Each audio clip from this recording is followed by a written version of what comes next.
Do you like wrestling trivia? Then check out the 5-Star Match Game, the Pro Wrestling Quiz Show. I'm Joe Gagney, and every episode, I grill 3 contestants with 5 rounds of power-packed wrestling trivia. We have over 30 evergreen episodes in the archives covering WWE, AEW, Japan, Mexico, and much, much, much, much more. Play along at home and check it out today. Cheering at pro wrestling shows in Japan is back, and 2023 is already shaping up to be a big year in the history of pro res. That's why you should listen to the Emerald Flow Show. From the Royal Road to the Green Mat, Paul and Gerard take you into the world of All Japan Pro Wrestling and Pro Wrestling Noah. Not only do we analyze events, but we examine business, who is getting over, what angles are working or not. Occasionally, we take a look at other Japanese promotions like DDT and Zero One. So if you're looking for more coverage of the world of Japanese wrestling, check out the Emerald Flow Show on the Voices of Wrestling Podcast Network, available on all of your favorite podcast apps. This podcast is a member of the Voices of Wrestling Podcasting Network. Visit voicesofwrestling.com to hear the rest of our great podcasts, as well as show reviews, columns, opinions, and updates across the world of wrestling.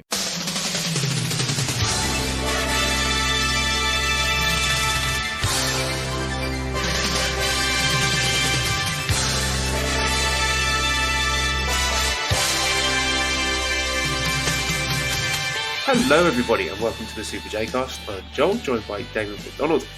It is Sunday the 14th of May 2023. This is episode 258 and just having a lovely chat off the air about McDonald's breakfasts and our sports teams shitting the bed. Which one do you want to discuss first? Both of you.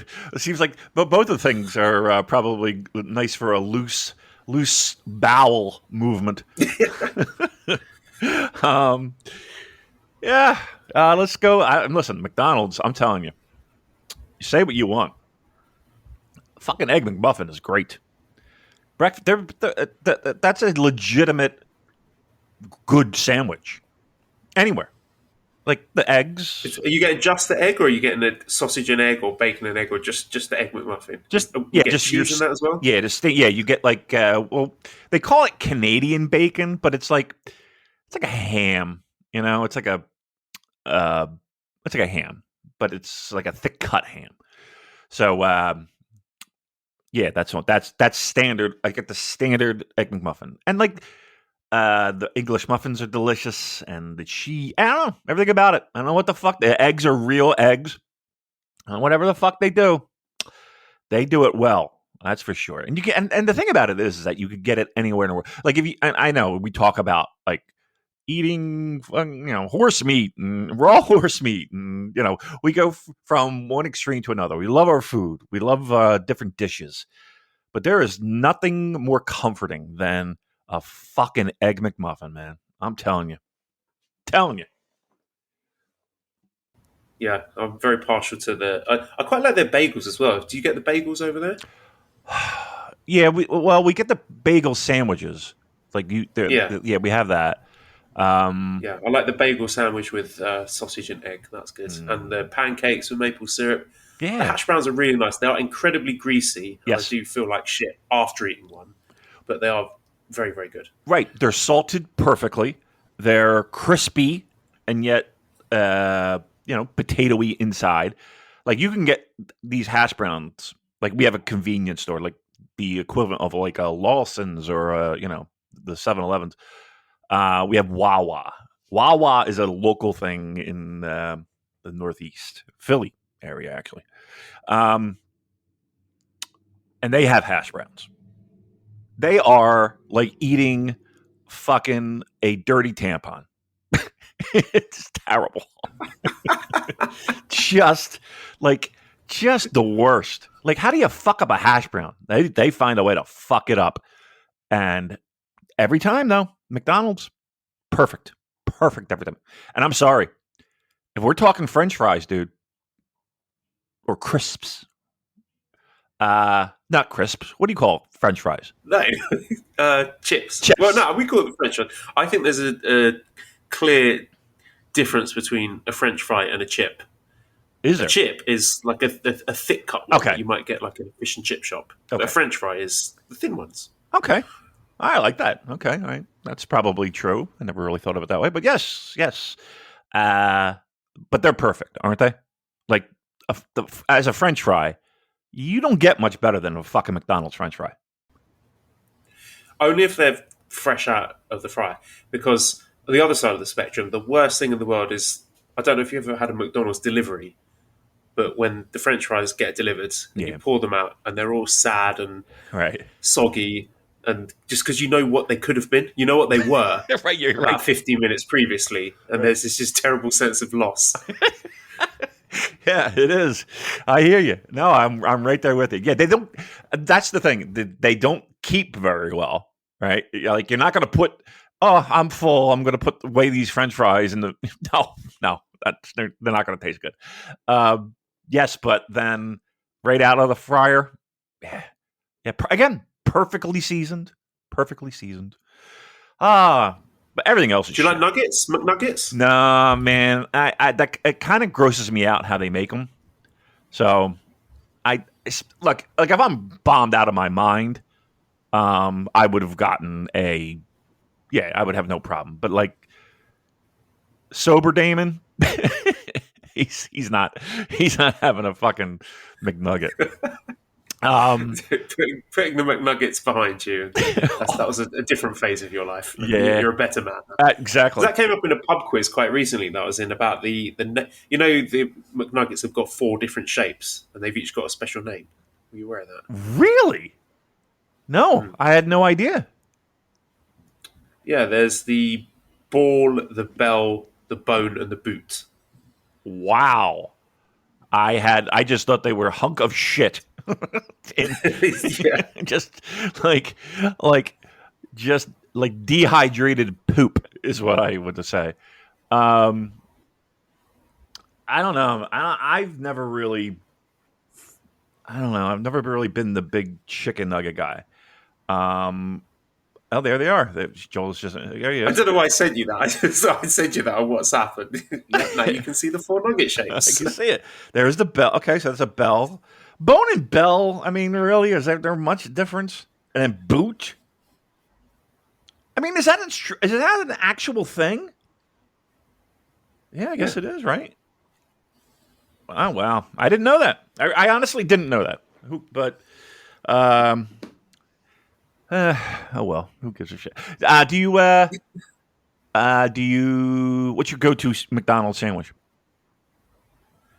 I don't eat McDonald's that often, to be honest. Me neither. We're more of a KFC family here.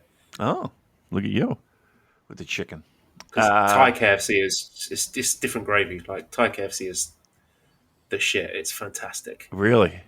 When you go to KFC in Thailand, they serve your food on a plate with like a knife and fork. Yeah. And your drink comes in an actual glass. Wow. You get treated well at KFC here. The KFCs that I've been to in other countries, like in the UK, it's just like absolute shit. Like, oh yeah. There's one just throw it on the floor and say, "Eat it off the floor, you fucking pig." For the kind of service you get there, but it's terrible. KFC in Thailand, you get like nice like they do rice bowls, so like rice with the chicken on top and a bit of vegetable, or like Thai green curry sauce. So there's a whole range of delicious sort of local twists. That's one of my favorite things actually about going on holiday, going to fast food restaurants and just seeing the sort of local takes on the McDonald's. Like you go to. What have they got in Japan? Like a teriyaki burger, don't they? Yeah, that kind of stuff. Yeah, I try to stay out. I did the only time I ever had fast food, like the American fast food in Japan it was like early in the morning, and I had jet lag, so I was up, and there's nobody out. But was it Shibuya? Yeah, it was in Shibuya. The McDonald's was open. So I was like, all right. And so I want to be clear, I'm not eating the McDonald's. I just like to look and see what the local things are at the menu. Okay. All right. Well, if you think I'm in Tokyo and eating McDonald's, then I would need I would need to be locked up. I need to be committed for crimes against the culinary world. You want a money-saving tip? Yeah. All right. Here we go. Don't save your money, don't travel, and just go on YouTube. I'm sure you'll find it there. There's plenty of people that can do the dirty work for you. It's good. All right. Well, I watched. Do you know the report of the week? Review Bra, as he's known as his nickname. The guy who does YouTube videos reviewing all the new fast food items. I mean, I feel like there's a lot of them. Describe him for me. He's got a very unique look.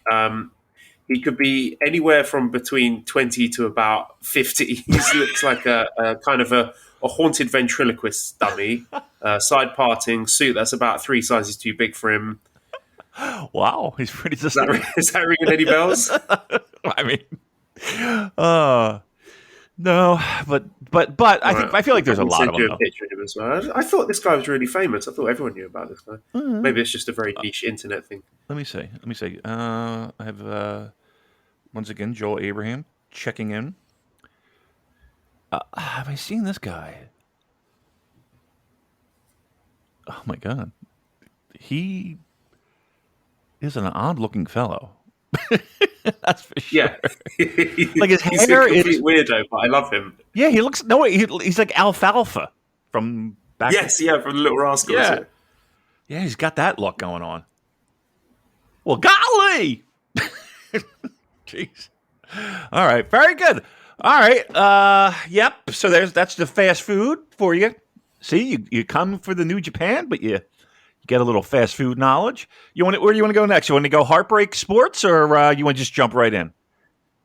I'm past the heartbreak personally. I was just sort of, as before we were recording, tuning into the first half of Everton against Man City, because basically Arsenal are in a position where we would need City to drop points in at least 2 of their remaining 4 Premier League games. I was thinking, maybe Everton might do us a favour. And then I went to the toilet. It was 0-0. I went to the toilet, came back, and it's 2-0 to City. So I was just like, okay, fuck this. I'm done with football for this season. So I've checked out. But no, I'd already made my peace with the heartbreak before. I'm still sticking to my guns. Second place is good. That's fine. Happy with that. Back in the Champions League. Right. Tottenham, no Champions League for them. So that's also great. We're the only London club in the Champions League next season. So that's a nice little feather in our cap. Who's BHA? Brighton and Hove Albion. Oh. Because I have this thing in my office. It's like a ticker. I don't know why I really like tickers. Like scrolling tickers. It has sports stuff, and I have some Premier League on there. That they just update like upcoming games and scores and shit. I just literally, when you were talking about Arsenal, I turned my head, and that was there, and I was like, "Who the fuck's that? Who do they play?" All right, there you go. All right, well, listen, I'm look, we were going into this feeling pretty good. If you could say one thing, what would you looking back, what would you change? What was the turning point? And if I could fix that thing, we'd be home free. Probably starting players in the Europa League games that we shouldn't have started. One of them got injured, William Saliba, and without him, it sort of fell apart for us defensively. That sort of disrupted the rhythm, because he's a player who likes to play the ball out from the back, and that was a big part of our build-up strategy. But I mean, injuries happen. You can't really legislate for that. But I don't know, man. We played City twice this season. They pretty much battered us both times. I think you got to say sort of fair enough there. We might have squeaked through otherwise, but we're quite comfortably the second best team in the league. I don't think, even if City do fall apart at this point, the fact that they've beaten us 4-1 at their place and 3-1 at our place just tells you they're better than us, really. So, all right. I'm trying to find a silver lining for you, but trying to find a little ray of sunshine in there. I know it's okay. No, I'll give you this. We've got very, very young squads, right? And I think we'll get even better. I think we'll keep the core of the team together, and looking forward to next year, getting back into Europe, having those Champions League nights. When I was younger, I always used to watch those on a Tuesday or Wednesday night with a Chinese takeaway. So looking forward to getting that ritual going again next year. Nice. And being able to watch them at a reasonable hour, obviously being back in the UK. the matches will kick off at 7:45 in the evening rather than 2:45 a.m. here. So excited about that. Yeah, that's good. Are you excited for the move? Like, are you okay? When can I ask? When is the target date to leave Thailand, go back to the UK? End of July, early August. Okay, all right. So we got a little bit of time. And then my last question would be: what are you most excited about coming home, aside from family? And what is the all one thing- in at Wembley Stadium to see my favourite wrestling promotion? Hoping for the MGF versus Adam Cole main event. Yeah. Wow. Seems like Adam Cole I'll sell my follows you ticket around. if they do that. I know. Oh my god! If I get served up another Adam Cole main event against my will, Right. It seems like every time there's an outside event, Adam Cole is headlining it. What is the one thing that you're going to miss in Thailand? obviously the food. That's a no-brainer. Okay. The weather's nice as well. Not the lady boys? It's not stifling. Lady boys are great. They're very, very attractive. Yes. It's them too. How does that happen? Like, I mean, I was watching. I was on YouTube, people, and they were interviewing a few of them, and my God, like, not just like, oh, okay, good looking, all right, you pulled it off,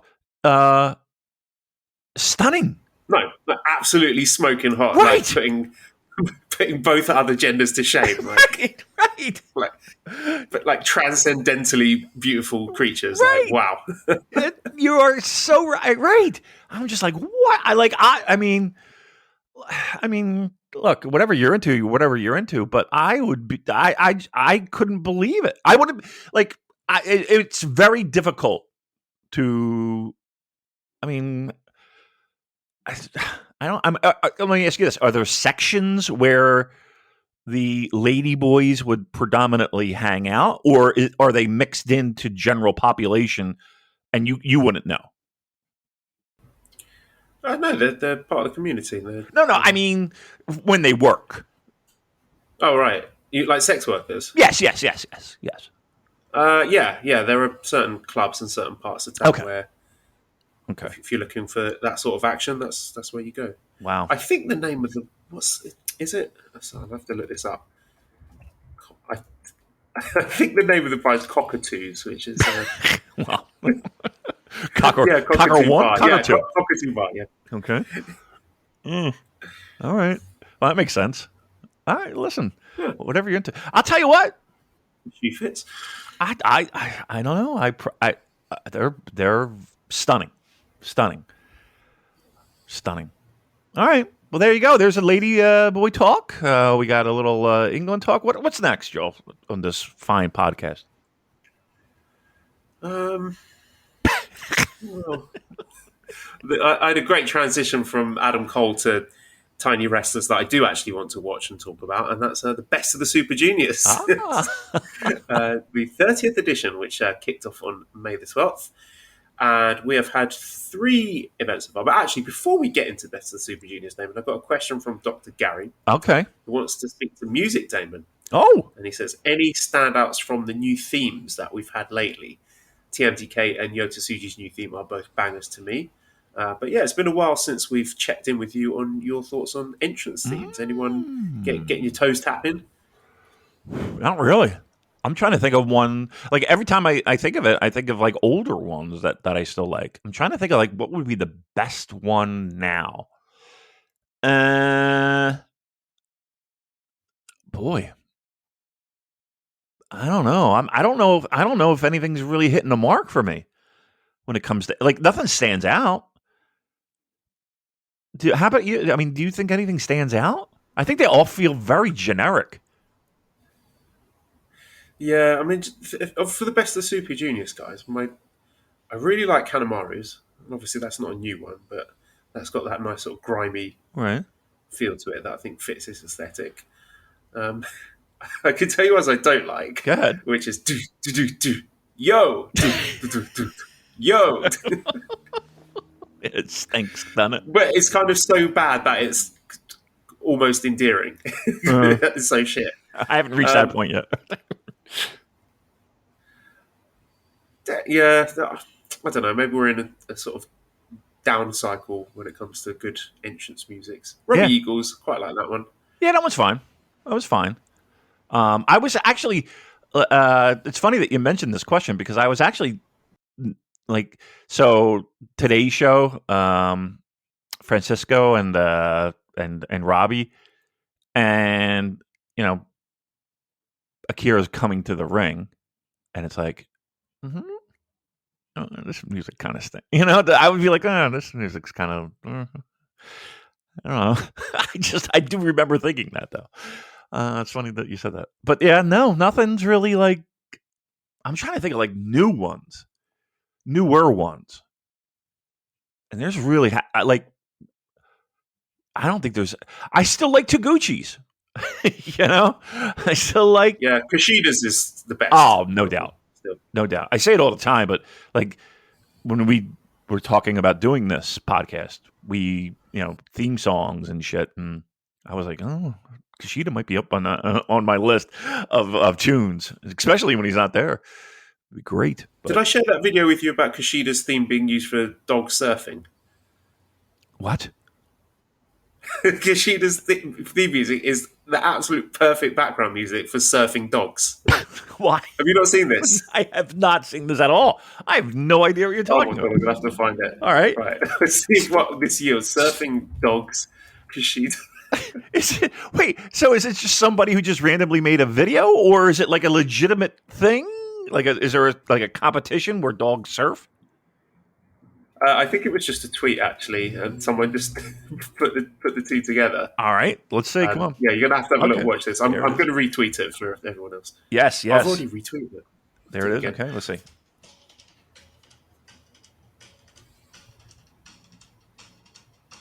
There it is. Oh, my God. All the little doggies have got GoPros attached to them and little surfing jackets. This is great. It's perfect, isn't it? Yeah. This is fantastic. You're right. You are exactly right. There's nothing better than this. Why? If you're having a bad day, listener, just watch the video of the surfing dogs to Kushida's theme. Yes. It'll put a smile on your face. Oh, it's such a good theme, though, too. Yep. Maybe we can make that competition for which other Super Juniors themes go with animals taking part in extreme sports. Right. Maybe like Show's theme is particularly good for hamsters doing rock climbing. I don't know. There's a whole world out there we could explore. Right, frisbee toss. Like who would be a good, dogs with the frisbee, and the ones, you ever see the ones that dive? Like they have a diving competition? No, I've not. Yeah, it's like the dogs like run off this ledge into a pool, mind you, I think it's distance is what they're looking for. Yeah, they have that. Yep. And then you ever see like the ones where they're doing the slalom in between, and it goes so fast they're like weaving in and out. It's like an obstacle course. You've never seen this? No. Oh my God! But now I've started thinking about these YouTube channels where they do obstacle courses for hamsters. You ever watch those? I haven't watched hamsters, but I've definitely watched dogs. I watch, and I also have watched a mouse or two do that. Yeah, or like a rat or whatever the fuck it is. Yeah. They have like whole competitions where these dogs go through these obstacle courses, and yeah, it's pretty cool. All right, there's dog talk for you here on the Super J-Cast. Oh, fuck us. All right, so best of the Super Junior. Yeah. Louis says, is the Onion on English commentary over with you guys, or do you wish him a fate of being part of the Chanko stew for the Dojo Boys?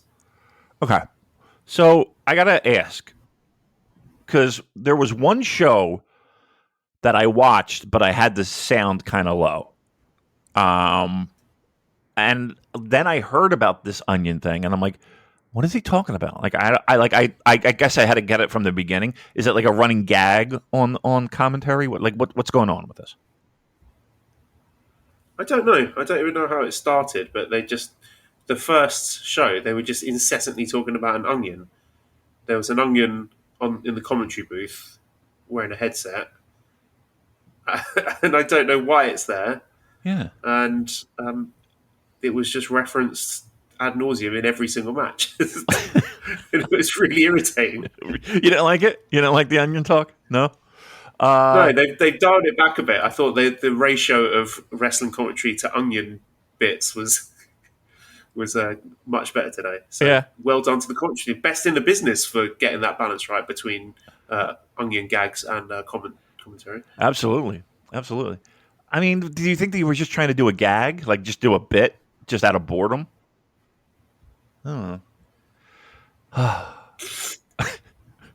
Didn't work. I'm trying to find. I'm searching on our Discord to see if anyone can actually explain where the onion came from. Yeah, what's the deal with the onion? I mean, why don't you? I mean, I could text Kevin. Be like, what the fuck's going on with the onion? Help me out here. I hope there's a good payoff to it. I hope by the end of Best of the Super Juniors, it has decisively factors into someone's match. Like Show uses the onion to attack her.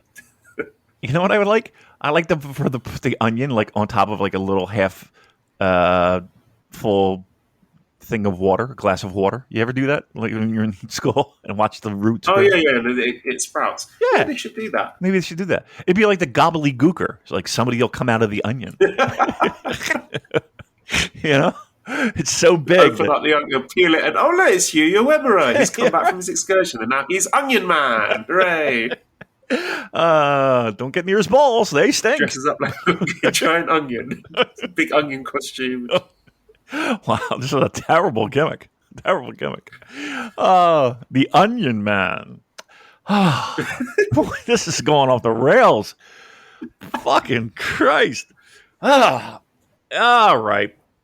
Yeah, I don't understand that Onion Man stuff. So, all right.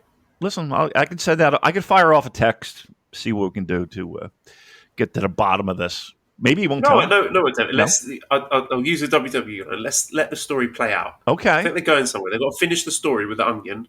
Okay. Yeah, they're better than benefit of the doubt here that there's a satisfying narrative, dramatic conclusion to the Onion Tales. Oh, I hope so. I hope they just didn't do it. I hope it's like Kevin woke up in like a fever dream and he's like, I got this fucking great. He's calling Chris. I got this great idea. No, this is it's got Kikuchi's fingerprints all over it. Is that right? Yeah. Yeah. Well, he's the Onion payoff at Tokyo Dome. Oh, what have we become? All right. I know. There's going to be footage of was it Wrestle Kingdom 9 when Okada lost to Tanahashi and he was sobbing uncontrollably as he was led away from the ring. You remember that, right? Yeah, I do. Yes. Yeah, they're going to show that footage and zoom in, and you're going to see the Onion lurking, making him cry in Gedo's hands, and that was what was making Okada cry. Oh, fucking A. Yeah, that's probably right. It's probably right. Yeah. The whole thing is an onion. The whole company has been run by an onion. Onion. Why the fuck are we talking about an onion? We're doing it now. Okay, no more onion talk. There's a moratorium on the onion talk. But here's the thing: they started it, right? Now we're fucking picking up on it. Like it's going to spread all over wrestling now. Everybody's going to be fucking talking about an onion. Like that's manipulation right there. They're manipulating the fans right there. Woo! Look at us. Yeah. Get right in it. All right. Playing right into their hands. Wouldn't be the first time. That's true. Anyway. Best of the Super Juniors then. General thoughts. I got a really, really great night one. A pretty subdued night two, which is largely due to the shit crowd. Night three, I thought back on form again. Mm-hmm. I think what is standing out to me is this is a really, really strong roster of junior heavyweights here because they had that core of quality during the pandemic when they had those sort of later in the calendar year Best of Super Juniors, where they're like 10 guys, 12 guys of really high quality wrestlers. But since then, I think they have added very smartly to it, just a really nice mix of young talent like LA Dojo guys, like indie guys, veterans. These people who just they just seem to have the balance perfectly here. And all these guys that they've added, there's not many people who are completely unfamiliar to the style or to the other guys in the blocks. Like even the new people that have been added, like for example, Kevin Knight, have wrestled most of the other people in the blocks, Right. whether that's been in the States or in tag action or what have you. So there's a lot more familiarity between these wrestlers than there have been in previous years. Like last year, we threw Ace Austin, Alex Zane, El Lindenman into the mix, Wheeler Yuta, which was cool. But there was a lot more sort of feeling out there. Whereas here, the people that have been thrown into the mix, I feel they've just hit the ground running. Right. I was talking to Jay Michael about this morning, actually. Like he says that these wrestlers are so familiar with each other that they're telling their stories in a much shorter space of time. Because the average match length is way down here compared to normal Best of the Super Juniors. And I think part of that is because we're getting a high density of these 10-match cards. Right. But also they're able to get in and out and tell those stories and wrestle these cohesive and really good matches. I think the floor for the Best of the Super Juniors has been very, very high. There's not been anything bad at all. And I think a large part of that is, because these guys are really familiar to each other. Yeah. Here's the thing with tournaments like this and even G1 to a certain degree. It's like, it's a grind. So, day 6 and day 5, those shows in the middle where it's kind of like, okay, we're trying to find the goodness here. I haven't, like, for me, there's been nothing that has been bad. There has been nothing that has even been like, okay.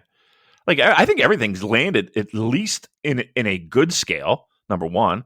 And that might have a lot to do with the fact that what you mentioned, that they are already familiar with each other. And for the most part, I do like when it is a bit of a tell at this point, though. But I do like when they debut a guy against a big star and the big star loses. Like that, I love that. I definitely do. There's so much talent there, though. There's really so much talent. And here's another thing, too. I mean, I don't know what goes on back there, back behind the curtain. But, boy, I tell you, people just don't have any, or it doesn't feel like they do, have any problems putting anybody else over. And that's kind of nice, Like, that's, to me, is almost the spirit of Best of the Super Juniors, where you have that. Of course, you get the old. All right, there's people that you may not have expected coming out of the gate hot, and we're expecting them to cool off, and then vice versa. People that might not have a lot of wins right now, but are expected to be in the mix at the end. So far, so good, man. I mean, there's a lot of talent. And I said this before, this is flying under the radar for a lot of people, I feel. And I think that's a mistake. Like, there's so much stuff just on paper is really, really, really, really sexy. And you get it almost on a nightly basis. So no complaints from me. So far, so good. Yeah, let's dip into A block first then. Let's go from the top. So we have Mike Bailey, who is 3-0, 6 points. And I thought the debut match, that main event against Hiromu, was fantastic. Yeah. And I really enjoyed Mike Bailey. He's got all the energy of like a sort of 80s, 90s Jean-Claude Van Damme movie, like distilled into one odd little Canadian fella. I enjoyed all his shenanigans at the press conference. He was putting a lot of silly faces in the background. and Lio Rush shouted at him, and then him and Taguchi were looking at each other like two little kids that had just been yelled at by the teacher. So that was good. He's just got this sort of brilliant shit-eating grin, which I'm sure is deliberate. Like, he's got a very punchable face, but he's very fun to watch. There's kind of like a sort of disingenuous corniness about him, which, I think that's intentional. Like, he's trying to disarm his opponents.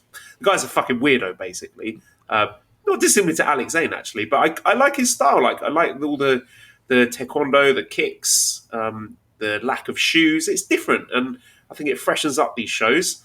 I've been impressed with not just his wrestling, but also his Japanese skills. He seems to be very fluent in the language.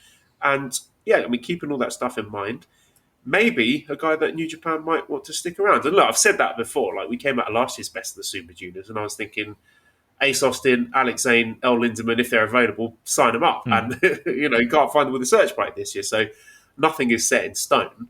And I don't know what Mike Bailey necessarily wants to do going forwards, what his contractual status is with Impact. But so far, I think he's made a really great start. And you can tell he's put a lot of effort and thought into it. Even little things like after that match with Show, when he'd had his foot attacked with a wrench and he was limping out afterwards using a chair as a crutch. Like, he's obviously putting a lot of care into these matches. He's been really, really good so far. He's been good for a long time. He's like one of those guys where you're kind of saying to yourself, why doesn't this guy have a job, with a major company? And again, maybe, it's a personal choice, but yeah, he's always been one of those guys where it's like, okay, well, he's available, right? let's lock him down. There is a part of me though, and I do agree that the idea of having these guys be in New Japan and we see them more often. There is a part of me, a big part of me, that I really enjoy the idea of, I don't know, throw the number 4, 3. There's these slots that are available every single year, right?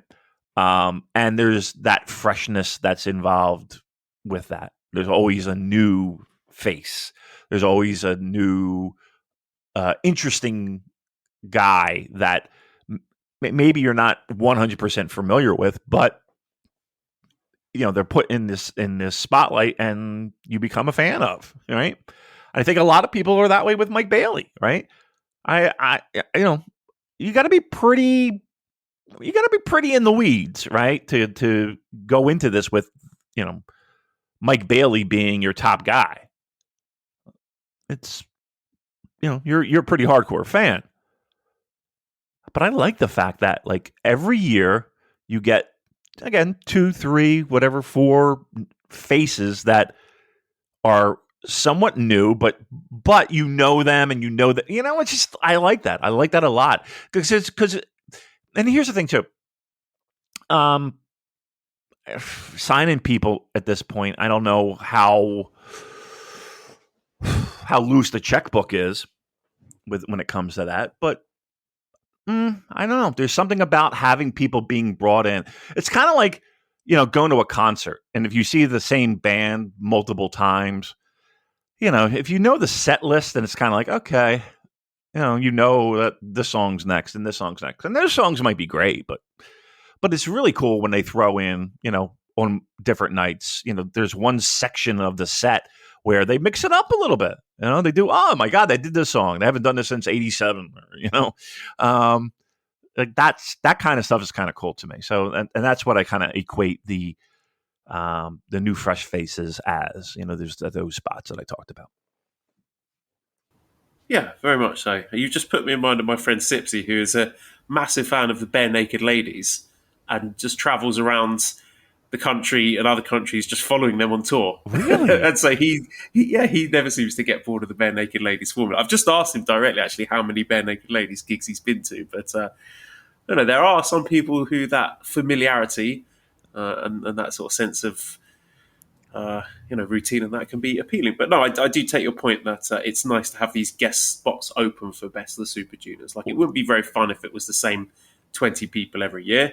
And yeah, I think having Mike Bailey in the mix has definitely added something fresh to it. I got to talk about this also, like in the 80s things. I I thought you might want to. I can't let that go.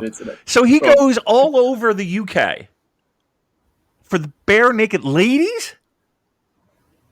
Yes. How did that happen? I hope I get an answer at some point. I don't know. It's quite unique, isn't it? I mean, of all the bands that you could just coach, Barenaked. What did Barenaked Ladies do? Did they do 1 week, or is that Blues Traveler? Yeah. Right. No, that's right. That's Barenaked Ladies. 1 week that you look at me. Yes. Oh my God. Yeah, a group that other people might have dismissed as one-hit wonders, but no, Sipsy being the Barenaked Ladies aficionado. And he past that and saw the depth. Don't they do the Big Bang Theory theme song? I've never watched that. Yeah, it's a shitty show. I'm flabbergasted. I'm blown away. Again, how did this happen? I'll tell you what. Let's pencil him in for the next guest host slot on the Super J Cast. If I can't make it, you get Sipsy on and just pick his brains of the Barenaked Ladies for 90 minutes. Like, okay, so people think I'm a little bit of a nut because I'm seeing The Cure, like 4 different spots: Madison Square Garden, Wells Fargo here in Philly, a place down in Maryland, and I forget where the other one is, the 4th one.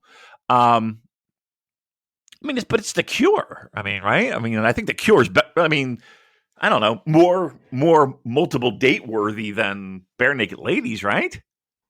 Am I wrong? Yeah, it's definitely a niche thing. I can't really explain much about it. I cannot get over the fact that it's that. Like, is he like a member of the fan club? Is he like on? I hope so. I hope he's got some sort of loyalty card. You know, like Subway. If you eat 10 sandwiches, you get the 11th one for free. Right.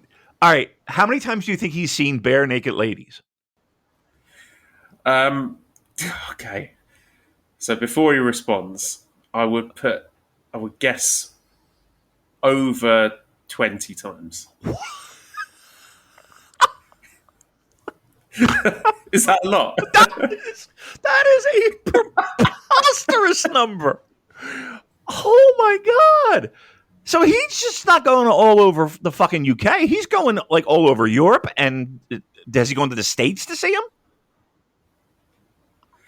I have no idea. No, I want to. Let's get him on the podcast. We got to get him on. He's being a big wrestling fan. You know, he started my podcasting journey. We did the Smartcast together. I'll be seeing him at our trip to Wembley. We're going to be going to hopefully the Rev Pro show as well as All In. So maybe he can be our well, I mean, they're not New Japan shows, but listen, I don't care. I could talk an hour about just that alone. I mean, just I am blown the fuck away. All right, sorry to derail that, but you laid that bombshell on me. That there is a human being that has seen. I can't believe a human being has seen 20 Barenaked Lady shows. I'm surprised there have been 20 Barenaked Lady shows, period. To be honest with you. Surprised they've got enough music to fill that many shows. Right. Like, what are they, like, what is their, like, oh, I can't believe they did this song. Every song's out. Nobody knows them. They just play 1 week, just 15 times. Right. Dude, do you remember EMF? They did Unbelievable. That song, Unbelievable. Yes, I know. I was so into them, like, one summer. They were, like, my favorite band that summer. And we saw them, and they did Unbelievable 3 times. I swear to God. Were they just sort of looking at the clock while they did it? They had nothing. They had one album, and once they barreled through that, they did like 2 covers. I'm kidding. I'm not kidding you. They did Unbelievable in the middle of the set. They closed with it, and then they had an encore, and it was one of the encores. Like, come on, dude. What the fuck? All right, there you go. All right. I got to get back on track because I'm blown away by the Barenaked Ladies. Whew. Yeah, we're 40 minutes in. We've talked about one wrestler. Okay, right. Also in A block, also 3-0 on 6 points is Taiji Ishimori. Now, what else can we say about Taiji Ishimori at this point? I mean, I thought he had very good chemistry. He always has good chemistry with Taguchi. They've had some good matches in the past, and I thought their opening match night was no exception. The Titan match absolutely happened. That was a match that occurred. Don't let anyone tell you otherwise. I don't want to get into the annual debates about whether or not Ishimori's dogging it. I thought he was really good last year. He held down the fort well during the pandemic era, but I think this is a guy who should be used to help get the new generation over rather than being a prominent championship fixture. The Doki match, there was a touch of sloppiness about it, but he can still turn it on at the right times, like put together really great sequences down the stretch that built heat for Doki and his opponents in general. That is what I would like to see from Ishimori going forward. I'm going to be honest, if he is a semi-finalist, then I think that will be sort of a wasted opportunity considering all the relatively fresh and exciting talent we've got in this tournament. Yeah. I did like the Doki match. I thought that was really good. Aside from like they had like one fuck up like in the beginning that was really noticeable. But I mean they recovered well from it. Here's the thing. You know what he's capable of. And you don't always get it. And I think that's the biggest thing that people are like, if there was consistency in his game, let's put it this way. He knows when to fucking take a night off, right? And there's he has no qualms about it. it's he's been in this game for a long time. So when it's time, he turns it on. But I think it was Kevin Kelly and Chris. We were talking about Samsa's numbers that he shared with the broadcast team about how winning percentage wise he was up at the top. That's I don't think that's going to change. Right? I think he's a solid hand who will give you the best that he has at certain times.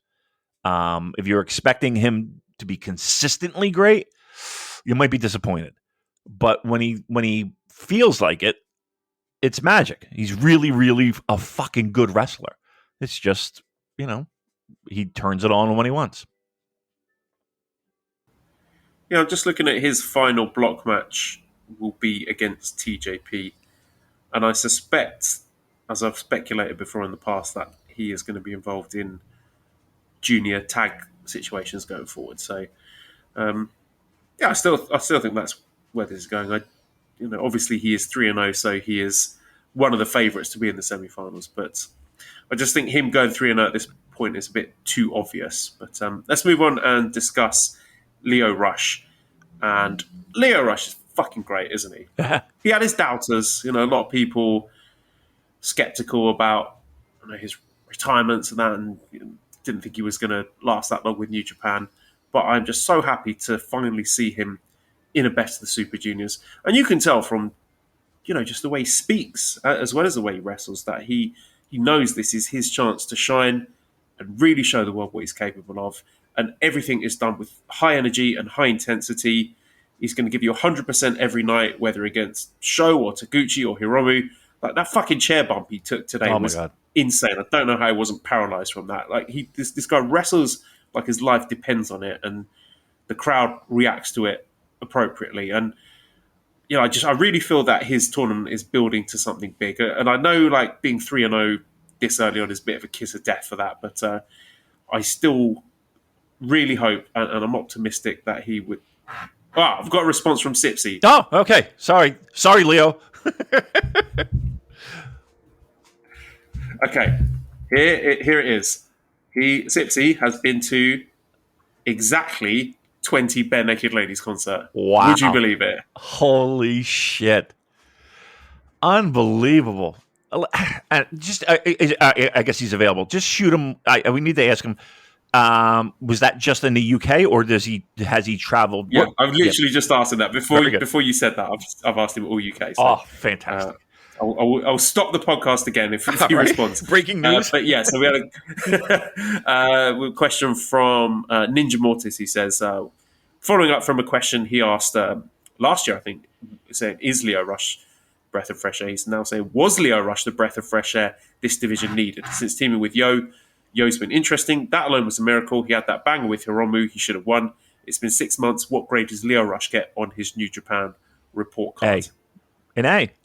Yes, he has been a breath of fresh air. And here's the thing, too.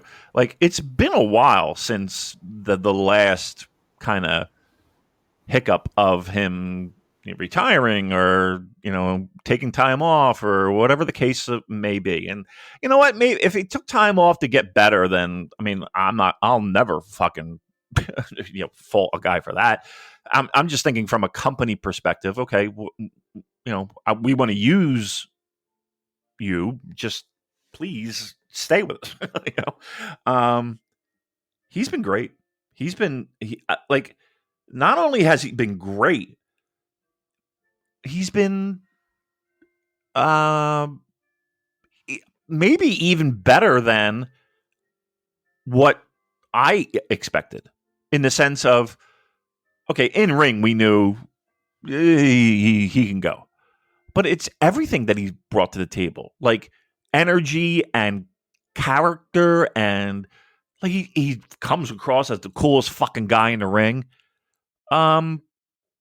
And you're right, it does feel like his heart is in it. You know what I mean? Like his heart is 100% there. That's good, because he could go through the motions, right? He could just go for the paycheck. I don't get that vibe at all. Like, I truly believe that he knows that this is an opportunity for him, and he could take it, and he has. Yeah, and to stick it to previous companies that he's worked for that have not used him in the way that I think he should have been used. This is not a guy who's sort of phoning it in because thinks he's peaked elsewhere or would rather be working somewhere else. This is a guy who I think is wrestling to prove a point and stick middle finger up at other promotions, and wildly exceeding my hopes and expectations for him. Yeah, I agree. And again, that AEW thing was a bit of a who knows, who fucking knows. Look, I'm glad he's got the dude just found a home. He's more than welcome. He's doing a great job. He's, already taken freshness to a new level.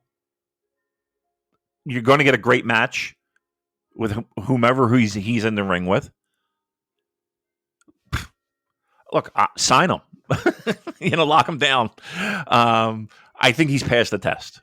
I really do. I think people's concerns of, and again, things can change in a heartbeat. I get that. Life is a crazy fucking ride. But I don't know. I feel like I have a ton of confidence in him.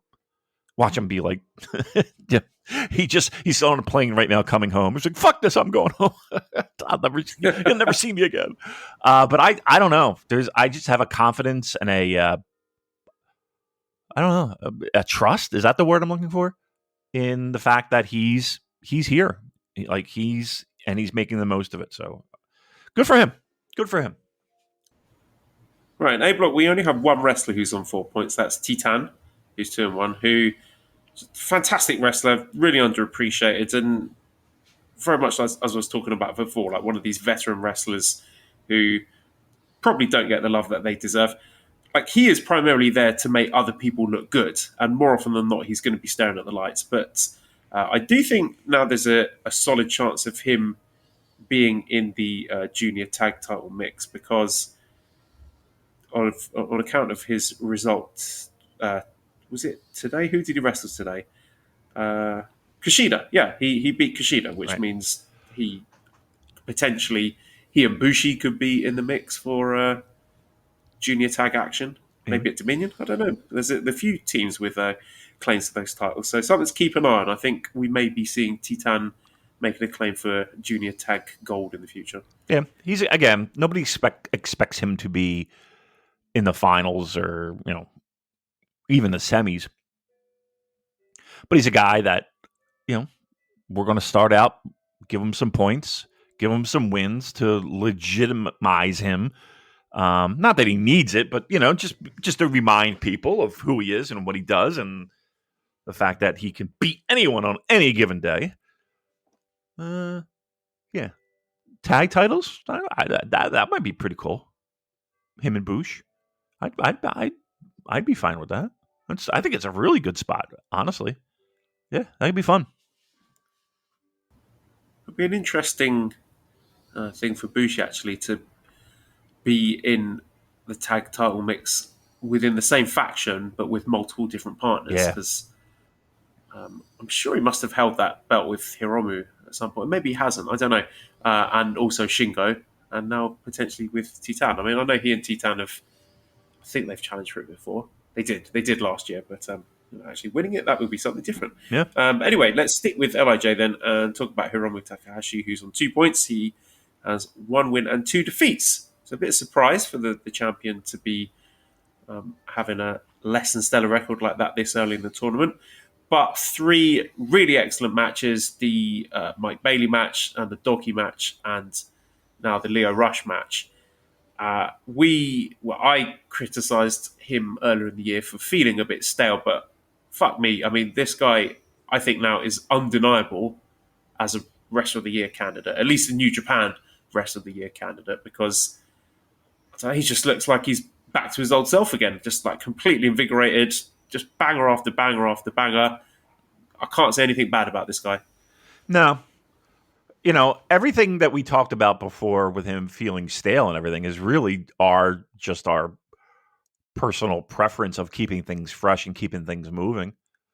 I don't think it's anything to do necessarily with his style or what he does in the ring.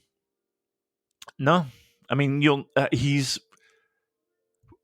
there hasn't been a junior like him since God. I mean, do you think he's eclipsed Kushida? Yeah, I do.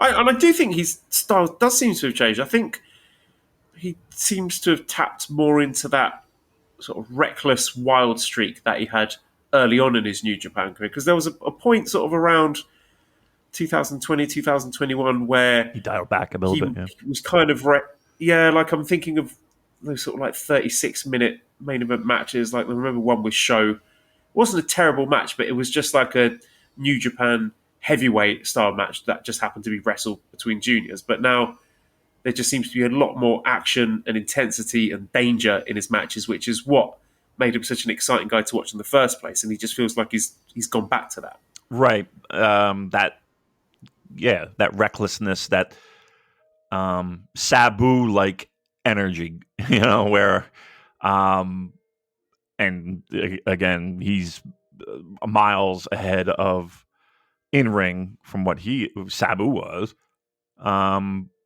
He's, I'm going back years. Like you would have to get into like, I mean, what would be the equivalent? Like, I don't want to bail out and just go into the 90s with those juniors, but like, guys like Heat weren't, the fucking anywhere near what Hiromu is. Like, he's arguably on the Mount Rushmore of New Japan junior heavyweights. And I'm talking all time. Like, you would have to put, like, the original Tiger Mask Sayama in there, obviously. Liger would be the second spot. He's got to be one of the 2 remaining spots all time, right, Joel? Yeah, I would think so.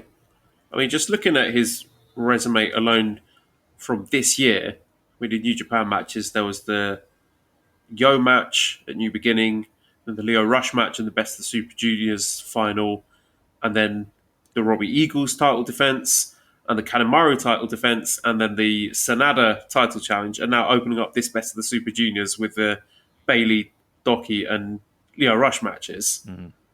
Like, that's a hell of a list of matches, and it's only May, right? And matches that he's lost. The majority of them, right? It's amazing. Yeah, and it is. I think that maybe that's what I'm enjoying about this Best of the Super Juniors run, actually, that he is losing these matches. He's not doing the thing that I've been moaning about in some of these title defenses where he just gets beaten up and then does his moves and wins. I think it's just adding a lot more sort of uncertainty and excitement to his matches where he's losing some. Yeah. I mean, the Sonata match was pretty great. And, he loses. When was the last time he actually got a singles win? It's been a couple months, right? It's been at least 2 months. I mean, he had the one title defense. Well, there was a Doki match he won in the right. Super Juniors. Well, yeah. Aside from that, yeah, the Kanemaru match in. All right. So that's been recent. April right? 27th. Out of sight, out of mind, Joel. I was just wondering, if any of these are going to be setting up title defenses in the States, because there's the All-Star Junior event coming up in the US. Oh my there's God. also When is that that crossover event with Impact. I don't know off the top of my head, mean, but I was just thinking, nobody's talking about that at all. Is he going to be defending that against Bailey or Lio Rush or both? Could be the same event, could be a three-way. I don't know, but he is. These losses he's taken in Best of Super Juniors, I think they are going to come back, and most likely, I think, being defenses to pad out him working towards that defense record. At this point, maybe I'm sort of warming up to that thought a lot more than I was a few weeks ago. If the output is going to be like this, then yeah, give me more Hiromu defenses. Yep. Love it. Yeah, I mean, look, he's I'm putting him on a Mount Rushmore on a company that has more than their fair share of legendary juniors working within the company. So, yes, absolutely. It's funny that you mentioned that All-Star Junior Festival at the 2300 Arena in Philadelphia. There are, again, I talked about this before, the preposterous $300 tickets for first row. There are quite a few available in the front row. And then even third row, $150. These ticket prices seem ludicrous to me. And it's funny because the seats that are sold for this are the cheapest ones, the ones that sit back.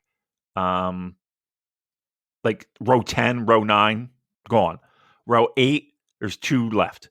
Row 7, there's probably 4, maybe 10 seats left. And I'm just looking in one section, mind you.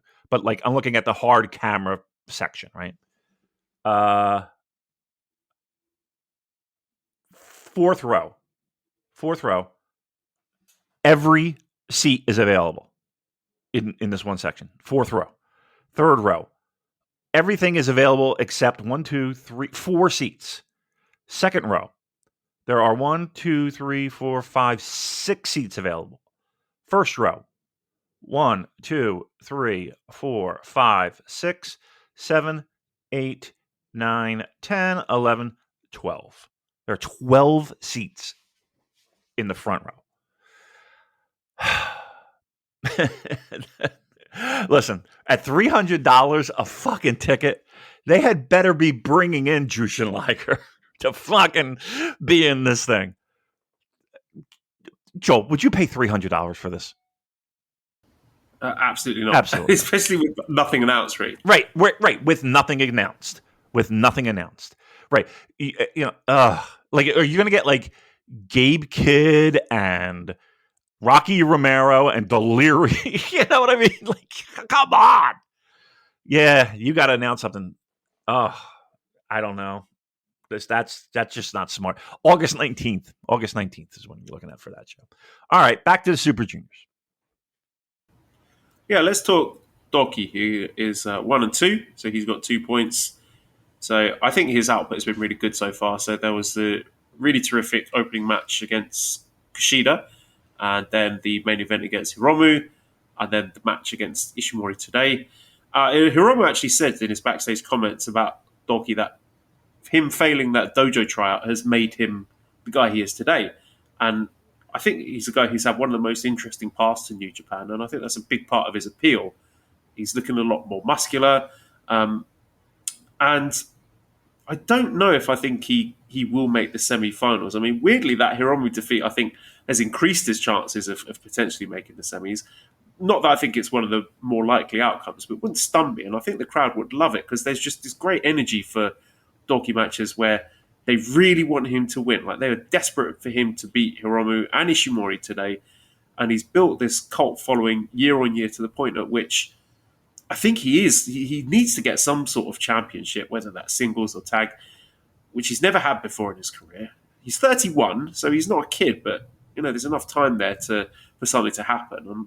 And maybe one of the truest, if not the truest, underdog in the division, both in a kayfabe sense and in real life. And maybe this is a guy who could go on the Desperado trajectory or something that starts off with a successful tag run. Maybe he teams up with Kanemaru to win the titles at some point and they get a run together. I really feel that there's a lot of upside here with Donkey because he's got the in-ring chops, absolutely. Like, he's improved a ton. He can hang with the top guys.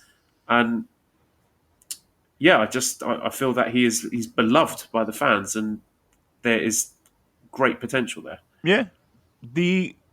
I guess the biggest thing that Doki had going against him was the idea that, like, when he debuted, he looked indie as fuck, right? Like, it just felt completely. I think that one of the biggest knocks on him when he first joined Suzuki-gun was he just didn't. He looked very indie. I'm sorry, he did. That's changed. And it's kind of taken a little bit of time. But he looks like he belongs now. And that might even be confidence, and that might even be it's definitely gear. I mean he's definitely stepped up his gear game. I don't know, he looks the part now. He does look the part. What kind of gear are we talking about here? Where someone from the Discord pointed out they thought they could see injection marks on his delts today. Well, okay.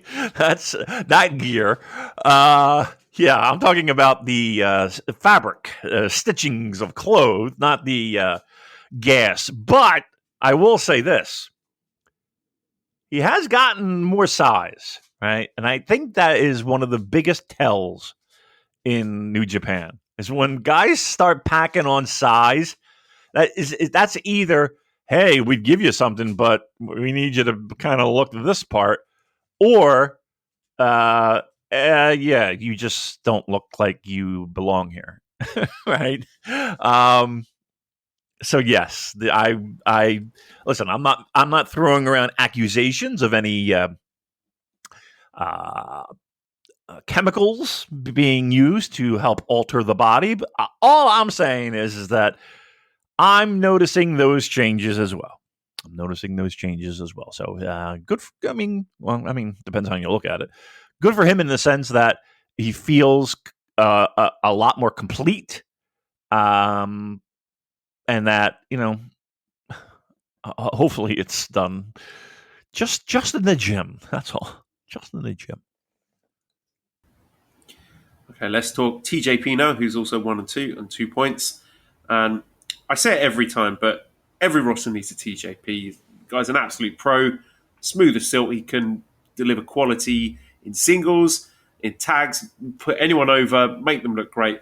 I think he just over-delivers most of the time. He's emblematic of those smart additions made to the junior roster that I talked about since the pandemic. There's some little memorable moments here, like the little grudging fist bump for Titan after Titan beat him, and that's kind of blurring of the heel face spectrum in the middle of these the New Japan. We've got these sort of tweener factions like Just Five Guys and TMDK and United Empire and LIJ. They're not faces, they're not heels either, but that one stood out to me as an interesting one. I thought he was fantastic on colour commentary, actually, better than the Youngin. But just really cerebral insight, especially when he was talking about Akira. I would love to have him back on commentary because I thought he really enhanced all the matches that he was contributing to. including throwing shade at Clark Connors, because obviously they got deep history together from the New Japan Strong days. I thought it was a great stylistic mix for Mike Bailey. Yeah, big fan of the old TJP. I am too. And like New Japan taking a chance on him, I do appreciate. Again, his political leanings, I don't necessarily agree with, but okay. There's plenty of people. I've reached the point where, I like, unless they are expressing stuff that is either illegal or actively hateful and making people's lives miserable, I don't need all the people whose media I consume to be ultra woke. Right. You know, like, they're professional wrestlers. They're all a bit nutty as it is. So if he believes some wacky stuff like Flat whatever, Earth or as long as that's whatever. Right. yeah, I don't care at this point. Yeah. Me neither. I mean, I'm not. I don't know. Sometimes I don't know. Just look. He's, if anything, he's cooled the water on shit like that. Like he's got that in check. So he, whatever he's doing, he's not spewing it out on the internet. Fine. Once again, Damon's greatest advice to all the pro wrestlers that listen to this particular podcast, and there are many, let it be known, stay off of Twitter. Stay off of social media. It's not worth it. It's absolutely not worth it. There's no benefit whatsoever. And I think heeding that advice is the wise thing to do. Because you just sent the entire BritRest community into a rage because you know how much they hate Zack Sabre Jr. for not tweeting. I know. Okay. Sorry. I'm sorry that Twitter, Twitter is the platform of choice when it comes to public apologies and blah, blah, blah, and come on. You're damned if you do, you're damned if you don't. Right. It's true. It's true. And here's the thing. And I'm not even going to get into it. It's just fucking nonsense. You know what it is? It's just nonsense. All right. Very good. Okay, so that is TJ Perkins' show. Is 1 and 2 points.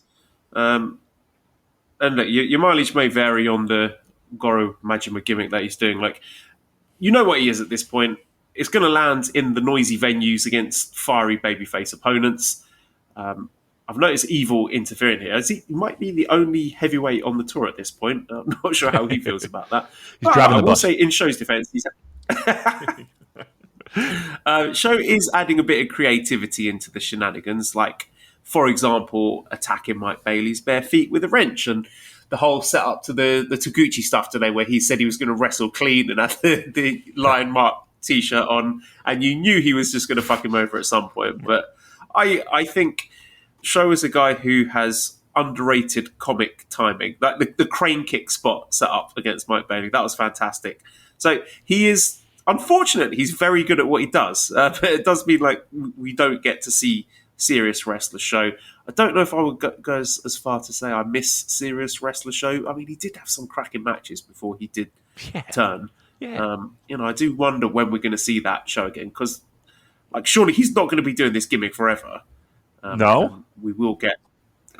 You think? I mean, is that successful? He's doing so good at it that he's just going to be doing this until he's 50. Let me just say he's getting a paycheck anyway. Either way, right? So, am I going to run around like a madman with a wrench, or am I going to go out there and kill myself, taking crazy bumps? And you know what I mean? Like, okay, he's getting paid either way.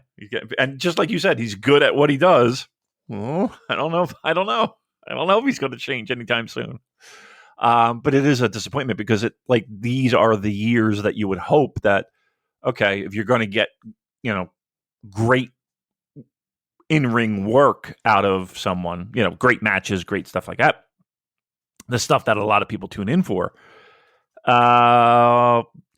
this is during his prime time. Like if he did this in his late 30s and 40s, I don't think anybody would give a fuck. Like nobody would complain. They'd just be like, okay, gotten to that point.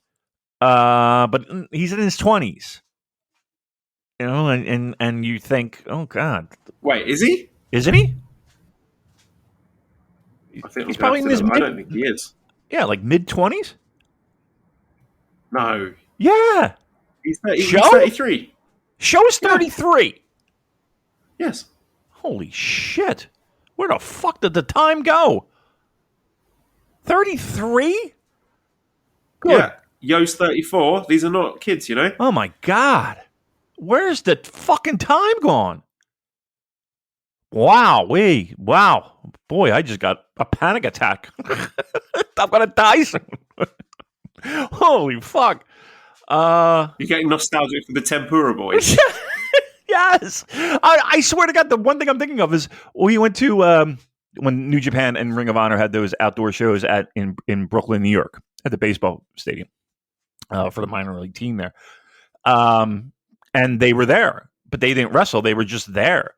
And, you know, we got our picture taken. And then they were also like this fucking show. It was at, again, like maybe 10 minutes away from me in Jersey. It was like, like a VFW hall or a fucking, bingo hall, or I don't even know what it was, but it was like 5 people in this fucking building, and they were on the show there. And that had to be, 10 years ago, 15 years ago. Fuck. Oh God, we're old. All right. There you go. 33. Well, now it even makes more sense. Of course, he's never going to change. Winding down his career now. He's just going to take it easy in the lead up to his retirement. Yep, coast right in. Oh my goodness, that blew me away, Joel. That one stuck right in the heart. Whew. Yikes! All right. Let's talk Kushida, who's 0-3, 0 points. A surprising start to the tournament for Kushida. But I've actually enjoyed his output so far a lot. There's a bit of an edge to him this time. He gave Doki an absolute kicking on the first night. I thought that was a really great match. One of the best ones so far. He's not a heel exactly, but he's definitely sort of sliding up towards the Tiger Mask 4 end of the grumpy veteran scale. And it's good for him. I think this is making him a lot of fun to watch. I don't know if you saw the backstage stuff after Clark attacked Kevin Knight with a chair following their match, and then he chased him through a chair. It's like, fuck, get out here. I thought that was very, very good. I enjoyed that a lot. So he's losing a lot of matches, and I think this could be in aid of setting up multiple challenges for his junior tag titles. I'm feeling at this point that we may be looking at a Dominion opener where we are getting the Intergalactic Jet Setters defending against, I think, Catch 2-2. They're going to be getting rematch in there, and also Clark Connors and Ishimori, and also maybe even Titan and Bushi, just based on who Kushida has taken L's to so far. So enjoying his output, enjoying the sort of rough edge to him, and I think we're setting up tag stuff here. Yeah, you may be right. Look, I finally feel like he's starting to make his way back to New Japan, and I say that in the sense of it's been how long? It's been a decent amount of time, right? And I know that he had the hoof and mouth disease, was it? I'm sure that wasn't fun. But this just seems like if I told you Kushida was coming back, I would think that it would be a lot more impactful than what we've seen leading up to this point, right? I don't know. I just feel like this is one of those swings and misses that New Japan has had to deal with. That being said, I guess, I don't know. Do you think this is all leading to something, like to a heel turn? Because I know originally that was the chitter chatter that, they were talking about him being a heel and kind of just putting a new coat of paint on the Kushida character. Do you think this goes anywhere, or do you just think this is his role right now, kind of like mid-card junior? I would say the latter, but he does tick a lot of boxes for the vibe of current Bullet Club, does he not? Yeah. Being a killer, a savage. Mm-hmm. He's definitely showing that edge to him. I think it's cool for him to be showing that edge and not necessarily being a full-blown heel. I think you do have the flexibility to do that in New Japan, and I don't know, wouldn't rule it out. What would you grade his return so far? A C. Yeah, I might even go C-. And again, in being fair, he was out for a little bit with the whatever he had there. Impactitis. I heard a lot of people have that. Okay, I would say C-. Yeah, C-. But I'm happy to say, maybe we're with them winning the tag belts, them having a lot of decent matches, him being a little bit more of a focal point, that could change quickly. I just think, boy, grumpy Kushida might be a fun thing, right? That might be the way I'd like to go. And we've also got Taguchi, who's 0-3, 0 points. He vowed not to show his arse or his small testes. Highlights so far. Again, I really enjoyed him and Bailey in the press, trying not to laugh in the back row. But no, he's looking good. He's in good shape. He's kept to his promise so far. He's not been doing any of the bum shenanigans. The matches have been short, but surprisingly good. So he's over-delivering on my admittedly very low expectations. Absolutely. 1,000%. He's actually been really good, I thought. Like, again, he's intertwining in the shtickiness that he is known for. But I really enjoyed his match with Show. I really did like it. I mean, you knew where we were going with it. With again, the idea of the T-shirts and everybody's, we're doing fair play, and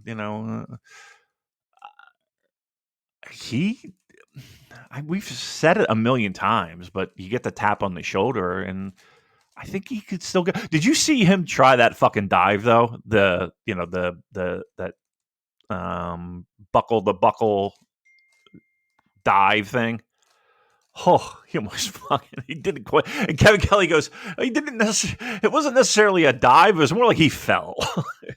A flop. Yes. Yeah. Yeah, that was a little scary because he really didn't get on. He was like just dead weight, tumbling to the ground. But you gotta give him credit. At least he's fucking trying shit. I mean, how hard is it to do that once a year? Like, if you're doing it on a consistent basis, I think your body kind of gets somewhat used to it. And, for what it's worth, maybe you don't. Maybe I'm just fucking out of my mind. But it just feels like it'd be harder to do. Like, if you're just doing comedy tag matches all year, and then, 1 month out of the year, you got to fucking deliver something. Whew. That must be tough.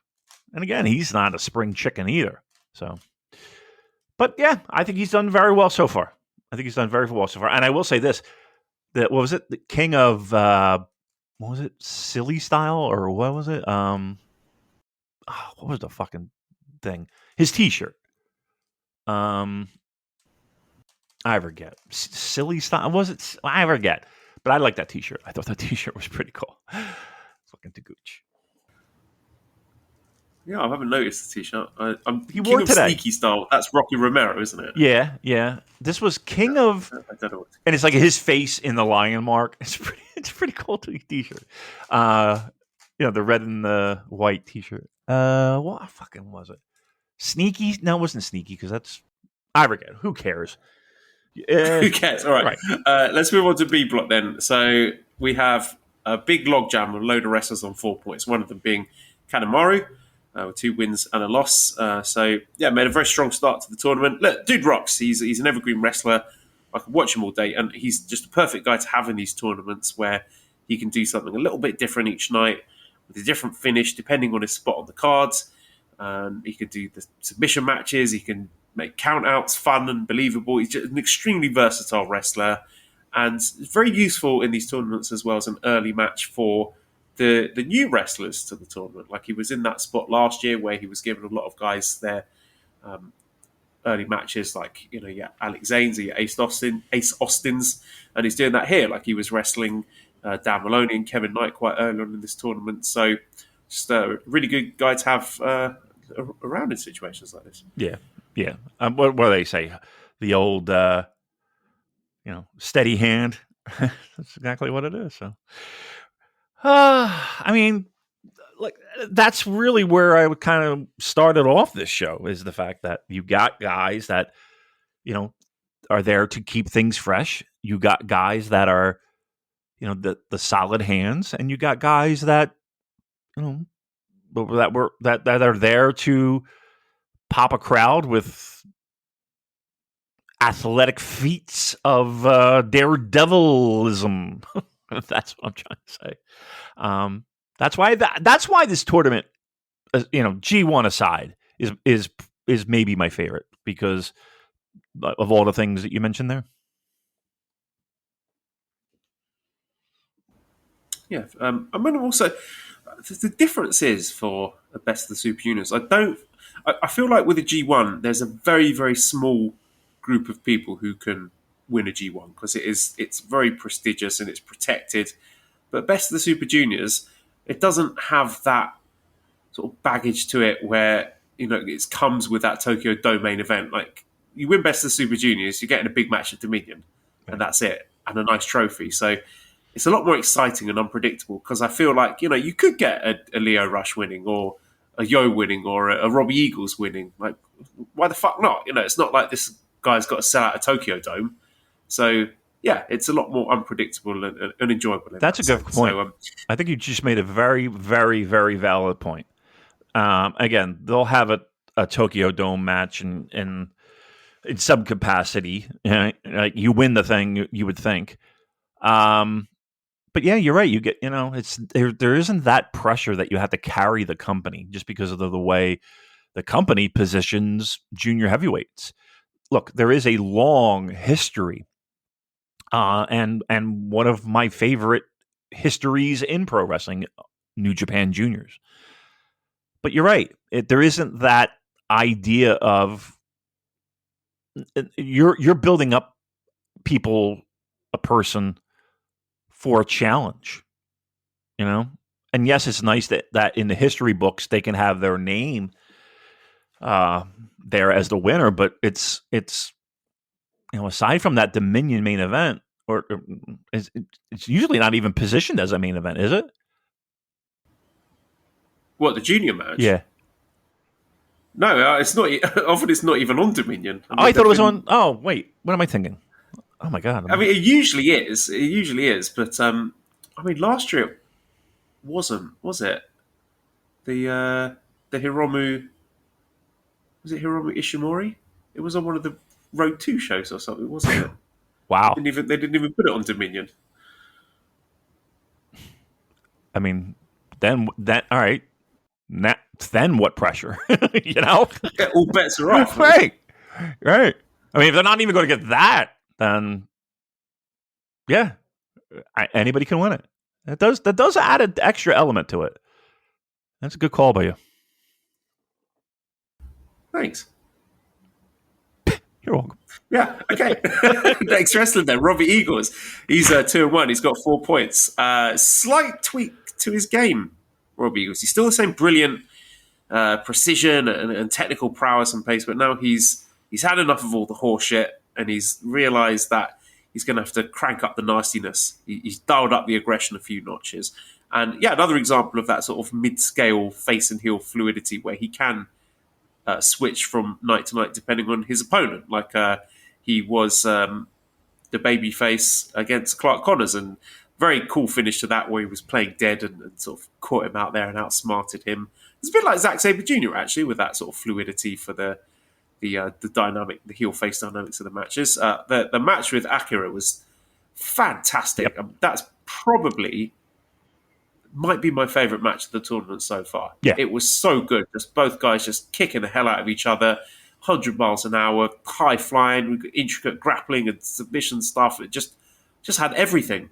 And just the pace of it and the precision, just everything landed. Just brilliant stuff. Oh, Robbie Eagles. I mean, we just gas him up every time we talk about him, but he doesn't miss, does he? No. Name and how about this? Name me a time when he has. You know, I don't even think you can count him on one hand.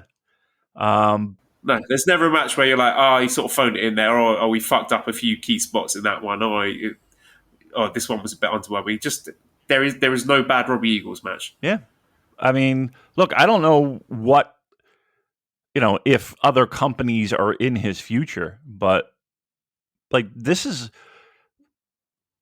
a junior that is a not only an important cog in the wheel, like he's like a mainstay. Like the fact here's the most depressing part about it is that he doesn't live in Japan, right? So we can't see him more often because he delivers every time. I told you he was my dark horse to win this. I would have no problem with him winning it. Like zero. I mean, in fact, I wholeheartedly encourage it. Because I don't think, I was about to say, I don't think there's a guy that has the output that he does. But you know what? That junior tournament, they have a lot of guys that have had great outputs. You know what? Right. The final block night for these guys, it's Despy against Robbie Eagles. Mm-hmm. And you think the winner of that's going through, right? I don't think they're both going through. Right. Start of the tournament, I would have said, yeah, it's Despy. But now, I'm taking Robbie. Oh! He seems more, I don't know, there's more buzz, more excitement, there's more heat. I don't know. I don't know. We'll talk about Despy in a minute, but I'm on the Robbie train. Listen, I mean, there's room. There's room for you. I just think that he just has all the elements needed. And if it look, number one, the Despy match is going to be fucking great, right? Because there's so much on the line. The stakes are high. A big spotlight. Yeah, time. Yeah, that's going to be great.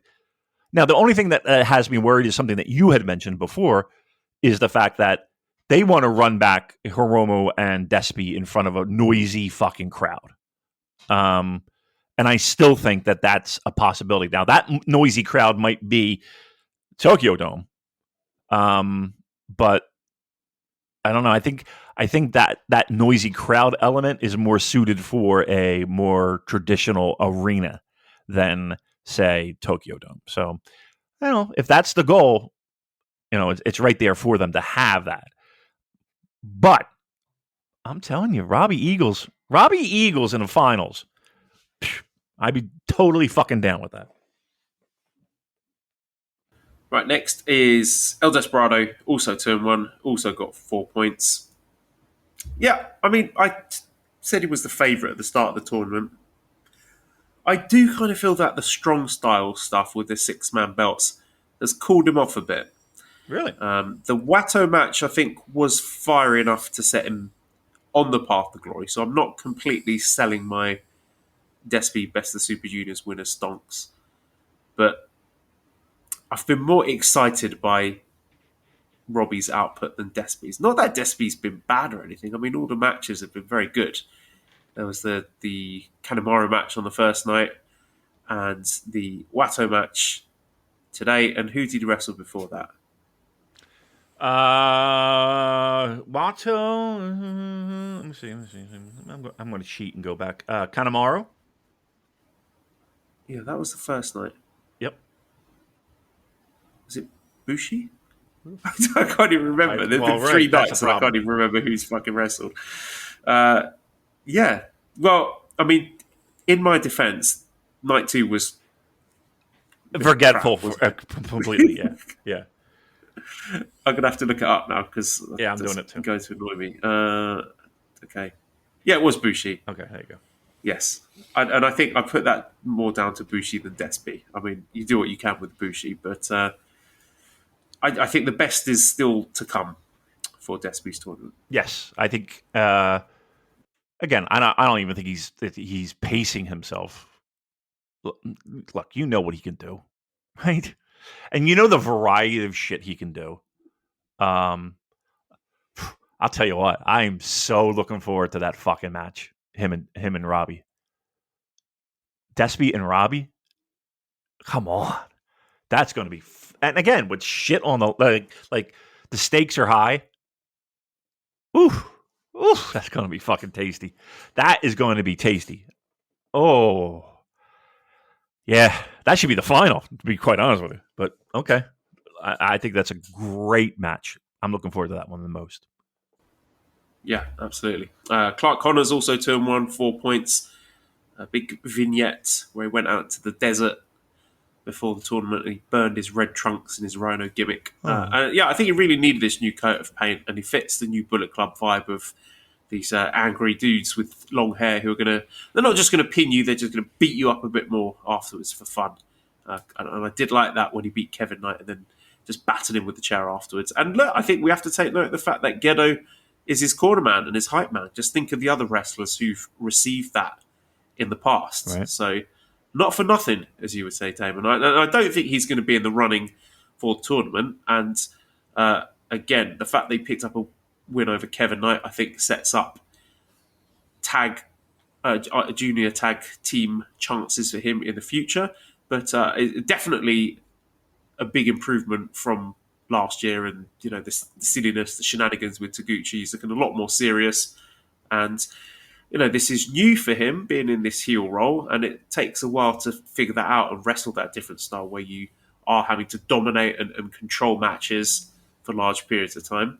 So that is a challenge, but I think he's done fairly well so far. Yeah, the new coat of paint has done him wonders. And here's the thing too: it doesn't look like he's been shoehorned into that role. Like he's doing a good job of making it somewhat his own. Right now, again, it's very. I don't want to say it's very easy, but I mean one of the more easy things to do to make him legitimate and to give him, as we like to say, the new coat of paint is plopping him in Bullet Club, right? Because then he can be as heel as he wants to be. Like just by aligning himself, just putting his name on that, it instant credibility. Now we have Gedo going to the ring with him as his manager / hype guy / whatever the fuck. That adds another air, and another level. So while it might be, people might think, oh, why is this guy in Bullet Club? Or this isn't the. This is why, because it's. I don't want to say the word easy because that's not fair, but it's the quickest route to get there. Look at where this hasn't been a long time, but look at where he was doing fucking, Outback Jack shit. And where he is now. It's and all that was done was you're in Bullet Club and you're going to be a fucking tough guy heel and you're going to be a killer and blah blah blah blah blah. And then he made it his own. 100% proof, the whole thing, the whole look. He looks good. He does look good. I'm not gonna lie, looks good. It's but it's an easy win for New Japan, right? Just Getting him in that faction is instant credibility, and okay, now make it your own. We've also got Dan Maloney, who has 2 wins and 1 defeat. He's got 4 points. Troy says, can you do a drinking game where you drink each time Dan Maloney does the United Empire hand sign? I don't drink, sir. He was doing it a lot. know. I was like, okay, yeah, we get it. You're in United Empire. You don't need to do the crown up after every single move that you do. Yeah, again, Maloney's another guy who I think the best is still to come from him. Like when your first match is against Bushi, there's only so much you can do. And he's in a bit of a funny spot because being positioned as a heel power junior, the heavyweight packed into the junior frame, that means by definition he's got to be on top for most of his matches, which is a tricky spot for a New Japan newcomer. I mean, it's tricky enough for Clark Connors, and he's been wrestling with New Japan for a lot longer than Dan Maloney has. Yeah.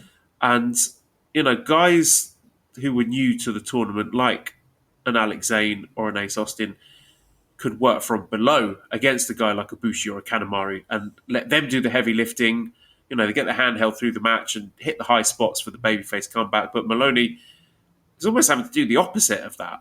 And I like what he's brought so far as the heavy hitter, because I think the division is sort of lacking that so far, someone who can do the big chops.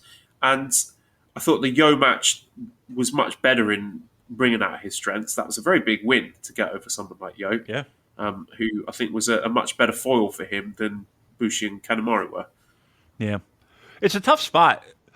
You know what? It's a tough spot, and it kind of isn't, because, and I say this not being in that spot, but it's like the fans there are very, very intelligent. Like those fans that go to the Best of Super Juniors, it doesn't feel like there's a ton, and I'm sure there's some of really casual fans. Like, so that being said, the idea of him being someone that they bring in for the first time might somewhat play to his advantage, in the sense that there's already this aura about him that he's special because he is being brought in. Now, that being said, you got to go out there and deliver, right? You got to go out there and at least take advantage of that little bit of edge that you might have over guys that may have been there forever, and they kind of know who you are and what you do. So I guess the only thing I would say is that he's just got to keep doing what he's doing, and maybe even up it a little bit in the sense of, you're brought in because you're special. You're brought in because you have an air of importance to be in this tournament. And over and above that, just for personal career development, you want to hit the ball out of the park. And right now, I would say we're probably in,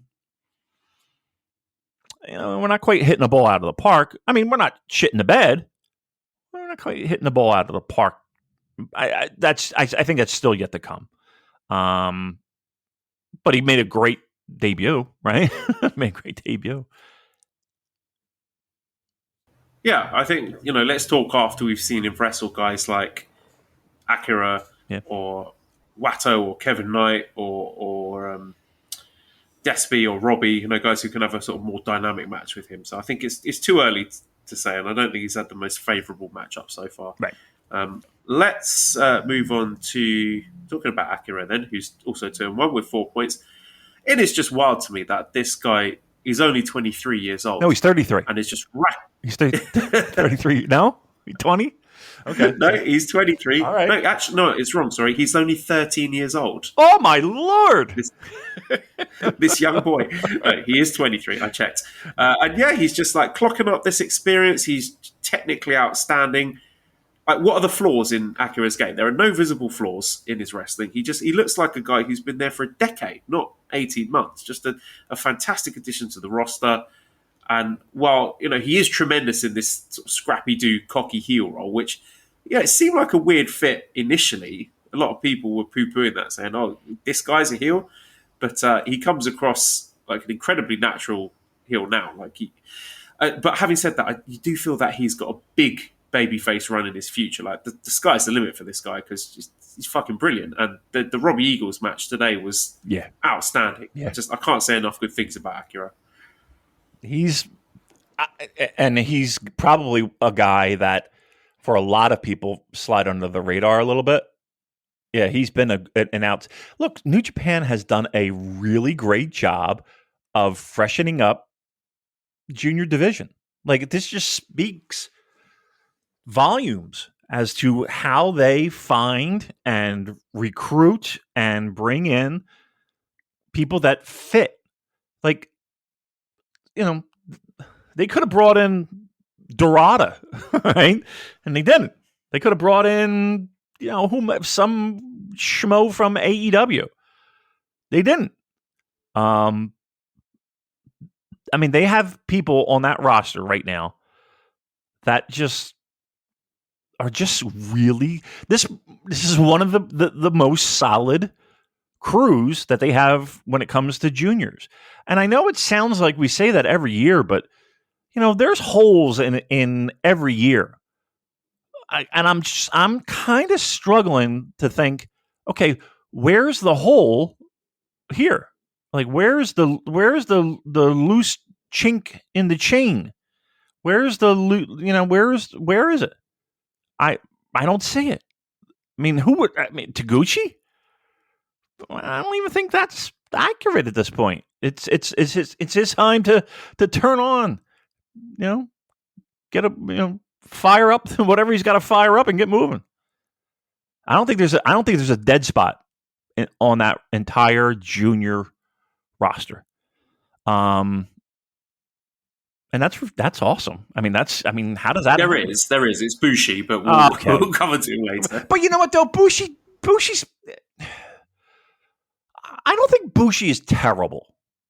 No, he's not bad. No, I'm being facetious. He's not a bad wrestler at all. I don't think so. I don't think he's terrible. Trust me, there are guys that are much worse than fucking Bushi. But yeah, okay, fine, Bushi. We'll give him the award. Let's talk Master Wato, who is 1 and 2, so he has 2 points. So he's taken 2 big losses. He had that very good win against Akira, but he's lost to Yo and he's lost to Despy. I don't know, man. I was all on board the Wato Mania train, but now I'm starting to doubt it because those are big defeats. Yo and Despy, you think are going to be 2 guys who are absolutely in the mix to be making it through to the semis. I like to see what he has coming up, because that's going to tell the story of him making a big comeback. Yeah, Gedo does love to tell this story, doesn't he? Yeah. And I think he'll be in the mix till the very end. I don't think he's a guy that at least all indicators pointed that he was going to do something special here. I don't know about win it, but he was going to be in the mix. He's going to be in the mix. I guess for me, I was more concerned, not necessarily with the numbers of wins and losses, but more of, okay, how's he doing? Right? He's got a lot of singles matches, and let's see what the guy's got. Let's see what the 33-year-old has. Is he 33? I think he's 26. Okay. Let me check. 26. All right. Let's see what he's got in the tank. Let's see see what we have, because the Master Wato experiment, while I will concede that it has improved, the ice has not yet settled. Let's put it that way. I think there's still a lot more that can be done and growth to be had. Now, I will say so far that from what I've seen of Master Wato in Best of the Super Juniors, it's been okay. It's been good. It's fine. Nothing spectacular. Like, has anything been spectacular for you? No. Yeah. So, if that's the course that we take, can we expect an upward trajectory when it comes to in-ring performance as the tournament goes. I hope. I hope and I pray. But that's what I'm looking for. Yes. There's not been a Watto match so far where there's been a lot of neutral buzz where people are going to be like, whoa, you've got to check out this Watto match. Right.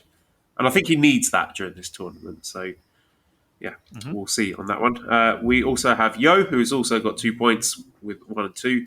He's got his new gear, new attitudes. He's being like a sort of a shithead Nakamura almost. He's got that sort of swagger to him. And this is a more interesting iteration of Yo than the sort of blank canvas, white hoodie, no personality Yo from last year. And he is working very hard. Like, he worked really hard to get that dead Nagano crowd on side yesterday. And yeah, he is showing more charisma here. I thought he did a really good job making Dan Maloney look good today as well. I still think, as a former finalist, he's got a very strong possibility of making the semis, but I would like to see more from him. I know he is capable of better. I just think he's one of those guys that he's Sonata. He's like the modern day Sonata, in the sense that he has all the talent in the world. He just doesn't do well projecting it. And he doesn't do well having an aura about him that makes him feel anything more than like he's 5 years ago Yoshihashi. You know what I mean? Like like he gives me these serious fucking 5 years ago Yoshihashi vibes.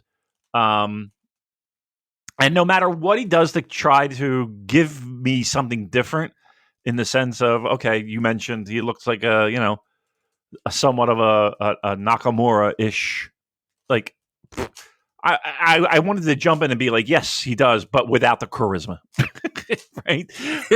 Yes. Yeah. He's everything except the fact that he has zero charisma. That's his biggest. I would say zero. I would say he's got like 2 charisma now, where last year he had 0. Out of what? I'm giving him +2 charisma out of 10. Okay, it's still not a lot. Like, I feel like there are, other people. I could go to any bar and be like, okay, that guy has more charisma than fucking. But fine. But you know what? I say, but fine, as if, okay, it is what it is. Like, that's like over and above everything else. Like, isn't that like his most important thing? And every pro wrestler, the bar is high for this tournament. Like, if he is going to be one of the 4 guys to make it through to the semis, then I want to see more, because there's stiff competition this year. Yeah. But how do you teach charisma? Like, how do you tap into that? Send them to Mexico again? Because when they come back, they're all fucked up. Look at Naito. Get them all fucking doped up and tripping on some fucking mushrooms, and then bring them back. That's, I mean, how do you teach charisma? You either got it, you don't, right? Well, I think there's a few wrestlers where that charisma is maybe something that gets lost in translation. Like, there's a lot of wrestlers who seem to get great responses from the home fans, but it doesn't land with the Western fans. Is he one of them, you think? Yeah. Maybe this is one of these cases. It could be. Yeah, maybe. I mean, look, I'm sure that he has his pocket of fans, but they're probably just as dull as he is. Sorry, that's not Oh, Christ. Right, a couple of guys left. Kevin Knight, 1 win, 2 defeats. So he's on 2 points. And yeah, guys like Knight and Akira, these are the future. Actually, that's not fair. They're the present as well. They're the present and future of this division, at least in terms of, the foreign aces. Kevin Knight, he's 26. This is his first Best of the Super Juniors, and he's going into it as a champion, albeit a tag champion. That's still worth a lot, I think. And he does need to get the reps in for the singles matches. I mean, you can see the flaws in his games, like, for example, his striking, his kicking, and sort of being able to navigate his way through a longer form singles match. But this is why he's in tournaments like this, to iron this out, because I'm not expecting him to be the finished article straight away. But he's very, very fun to watch, very dynamic. His matches are always exciting. And yeah, good stuff so far. Yeah, I mean, he's the one guy that I'm like, okay, let this be a learning tournament for you, right? I'm not expecting greatness. I'm not expecting, match of the year. I'm not expecting a lot of it. If I get it, great. I mean, to me, that's icing on the cake. I want this to be a bit of a learning experience in working a lot of singles matches in a short period of time. Like, to me, that's to see growth there. I think that is more impactful and more important than wins and losses right now, right? I would much prefer this to be work with as many people as you can with a bunch of different styles and get more comfortable doing that, because your future is going to be that. As a singles guy, working 20-minute matches, 30-minute matches. Now, we haven't seen a ton of that, but yeah, I mean, that's the goal. Like, just let's get better. Let's keep in mind, he was on, strong. He was a dojo.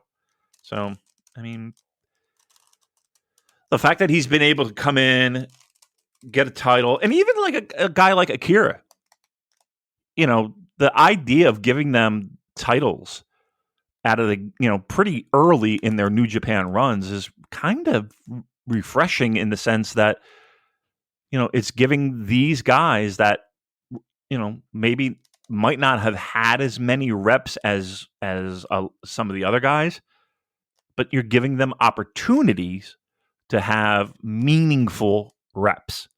I think that's pretty important. And finally, there is Bushi, who is 0-3 with 0 points. And that's it for today. RedTalk.com /. No, I'm joking. I mean, I opened up Bushi's cage match ratings to look at all his singles matches over the last few years to see, what's been really good over the last few years. And it's just a big old list of 6 out of 10s, 7 out of 10s if you're lucky. The last singles match he had, I think that cracked an 8, was 2019, that Will Ospreay match. The one with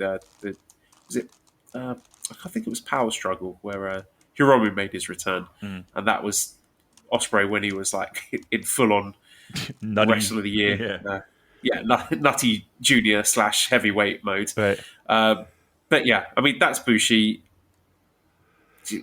That's Bushi. What else can I say? Who was he wrestling against today? It was kind of tragic watching it. I've got to check this. Clark Connors, and Clark was the dominating heel, and the whole match was structured for Bushi to get a big get the babyface heat and get the babyface comeback, but all he could get was polite claps. Right. So I don't know. He's not a bad wrestler. He's not doing anything wrong. He's not fucking anything up. But I just don't think anyone cares about him. Even with the home fans, you can have wrestlers who you just think there's nothing there, and they will always have, a small and very vocal core of fans. Think of the crying Yoshihashi lady when Yoshihashi was crap. But there's no one that's into Bushi, is there? I mean, you don't. They're certainly not vocal. I mean, they New Japan has. I think they've done him wrong a little bit, because I don't think he's a bad wrestler. I just think that he's perceived as a bad wrestler. I don't even know where the bad wrestler idea got off the ground with Bushi. I just think that he's a guy that's there. He's a guy. Yeah, he's not bad. It's just heatless. Yep. Yeah. I mean, there's nothing. I mean, what was the last? Well, I mean, I guess maybe the tag stuff, but I don't know. He's there. He's there to be the junior. He's not even there to be the junior representation of Los Ingobernables. He's not even that. Like he's what is Yeah, since he was brought in to be that, they brought in 3 other guys to be that. Right, he's not even that. And I don't know if this is a failure on Bushi's part, or I'm just thinking, what was the last dramatic and compelling storyline Bushi had in the company? But I was going to say Teton. Yeah, I was going to say, yeah, and that wasn't even like top of the card kind of stuff. I mean, that was all, but that was like his most recent. Why would I even give a shit? You know what I mean? Like that, and that was minor when you look at the entire scope of the year. Yeah, it's been a while. It's been a long time. He's just, it's just, at 33 years old, he's probably washed up. How old do you actually think he is? Bushi is, I would say he's past that. I would say 36. He's 40. Wow. 40. I mean, what do you do with you fucking take him out in the back and shoot him is what you do. There is no use for a 40-year-old Bushi. There really isn't. There really isn't. I mean, the masks are cool, right? Paints his nails. Yeah, it's cool. There you go. But yeah, 40-year-old Bushi. I think we know what the story is there. I just did a Google search of Bushi age. The first one that comes up is Nicholas Bushi, ventriloquist. Ow. 20 years old. Oh, he's 20? Oh, okay. He's the first Bushi that comes up. And I'm more interested in the 20-year-old ventriloquist Nicholas Bushi than Tetsuya Bushi, unfortunately. Me too. By the way, do you like a ventriloquist? I can't even say the word. Ventriloquist? Do you like them? Do you find them entertaining? Absolutely not. No, it's horrific. Exactly. It's it frightening. is. Watching somebody like they have this weird smile on their face and their lips are moving and just a little bit so stupid. Who invented this? Who thought this was a good idea? Mike Bailey looks like he's a ventriloquist. Yeah. He probably does. He probably has a little puppet. Hey guys, look at this. Look at what I can do. Ugh. That's what his weird smile looks like. He's got a weird smile that looks like he's making a ventriloquist talk. Yeah. He's going to make the microphone talk. Fucking dumb. Oh, ventriloquists stink. They all stink. I hate them. I swear to God. Oh, it's like the lowest form of entertainment. I would rather watch a fucking donkey show than fucking watch. This show's taking some weird turns really tonight, David. Ventriloquists. All right. Are we done? We're done. All right. It's high noon here. I hear my church bells ringing. So you got to go to bed. No kids today, huh? No, they're sleeping in the bed next to me. Okay. They've been very good. Yeah, you definitely. That's the key. You got to be in there because they can hear your voice and they don't miss daddy's here. Okay, all right. I like this. All right, that's the move. And we had no internet outages, so one file for Dan. Woohoo! Yeah, I've been recording most of this while sort of lying on my bed, so there might be some horrific unintended consequences for that. I might sound really weird. If I do, then that'll be why. But I couldn't be bothered to get up. I hear you. Trust me, I'm sitting in a pair of fucking underwear. Hot, huh, ladies? Picture that, huh?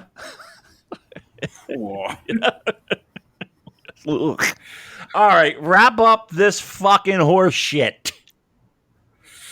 All right, redcircle.com/shows/super-j-cast to send us some money if you've enjoyed this podcast and you want to show your appreciation. You can do that.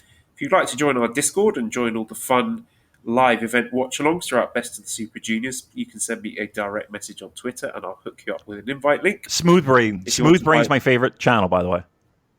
Yes, that's where we make fun of bad things people have said on the internet. You might be one of them. You might be one of them. Yeah, join and you can see if we've made fun of your bad takes. That's right.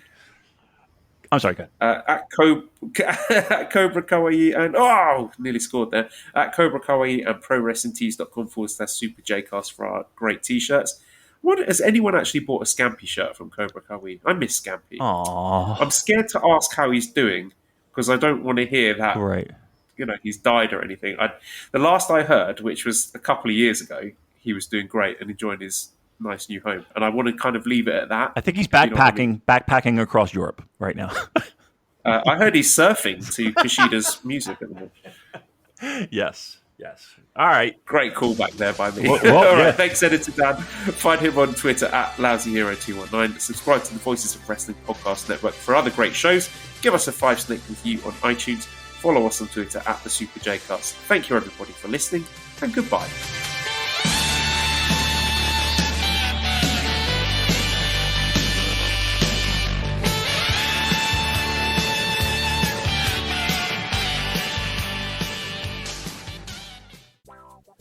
Do you like wrestling trivia? Then check out the 5-star match game, the Pro Wrestling Quiz Show. I'm Joe Gagney. In every episode, I grill 3 contestants with 5 rounds of power-packed wrestling trivia.